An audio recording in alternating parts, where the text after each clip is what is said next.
Hello! Hi అండి. ఇదైతే గన సాటిన్ అనమాట. నేను బర్త్‌డే డ్రెస్ కుడుతున్నాను. పార్ట్ 2గా పెడతానన్నాను కదా! ఇంక ఫుల్ గేరా అయితే గన వచ్చేస్తుందనమాట మనకి. సాటిన్ గూడా నేనైతే గన 5 మీటర్స్ అయితే యేసుకున్నాను. ఇంక ఇది 10 మీటర్స్ అయితే గన కింద స్కర్ట్‌కి మాత్రమే వాడాను. మళ్ళీ దీంట్లో వచ్చి మనకి ఫిల్ట్‌లనేది వస్తాయండి. అది గూడా చూపిస్తాను నేను. దీనికైతే ఈ పాయింట్‌తో అయితే గన ఈ కింద స్కర్ట్‌కైతే గన నేను ఫిల్ట్లు పెట్టాను. ఎందుకంటే మనకి స్టెప్ వస్తుంది కాబట్టి చిన్నగా రావాలి. ఇట్లా బ్యాక్ సైడ్ చేయబెట్టి ఇట్లా పెట్టామనుకో ఈ పాయింట్ బిగించి ఇదైతే మనకి అమెజాన్‌లో, ఫ్లిప్‌కార్ట్‌లో కూడా దొరుకుతుంది. ఇదైతే గన 4 ఇంచుల్లో అయితే గన ఫిల్ట్లు పోసాను. ఇదైతే గన కింద మనకి బార్డర్ టైప్ అయితే గన స్కర్ట్‌కి యూజ్ చేస్తాము. ఇంకా బాడీలో అయితే గన పని తక్కువ మొత్తం స్కర్ట్‌కే ఉంటుందండి. ఎంత గేరా వచ్చిందంటే 30 మీటర్స్ వాడి ఒకే ఫ్రాక్ అయితే గన రెడీ చేశాననమాట.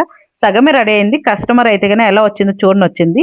ఇంకేసుకుంది తను. ఫుల్‌గా ఫిట్టింగు అంతా బావుందంట. ఇంక ఫుల్‌గా కంప్లీట్ అయితే ఇంకెలా ఉంటుందక్క అని ఆ అమ్మాయి కూడా హ్యాపీగా ఫీల్ అయింది. చానా బావుంది. ఫుల్ గేరా వచ్చేసింది. ఎందుకంటే మనం అంత వాడిన తర్వాత గేరా అనేది కంప్లీట్‌గా వస్తుందనమాట. ఫుల్‌గా వచ్చేసింది. ఇంక అయితే నేను పూసలు కుట్టి ముందర డిజైన్ ఇదనమాట. ఇంకా లోపల మనకు స్లీవ్ వస్తుంది. ఇలా యేసుకున్నప్పుడు లుక్ అనేది సూపర్‌గా వస్తుందండి. షోల్డర్ దగ్గర అనేది. ఫ్లవర్స్ అయితే ఆ అమ్మాయి యేసుకున్నప్పుడు నేనైతే గన 3నే పెట్టినా. అప్పటికే నైట్ ఓవర్ అయిపోయింది. ఇంకా మార్నింగ్ అయితే గన 5 కంప్లీట్ చేశాననమాట.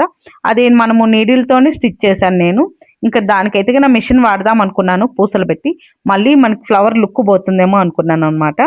ఎందుకంటే ఎవరికైనా బర్త్‌డేలకి, శ్రీమంతానికి, ఫోటో షూట్‌కి అయితే గన ఇది చాలా పర్ఫెక్ట్‌గా ఉంటుందండి. ఇలా అయితే గన స్టిచ్ చేపించుకుంటే మీకు కూడా యూజ్ అవుతుందని అయితే గన పెడుతున్నాననమాట. ఇది మీషోలోనే ఫ్యాబ్రిక్ అనమాట. మనకి సాటిన్ కూడా వాళ్ళే ఇచ్చేస్తారు.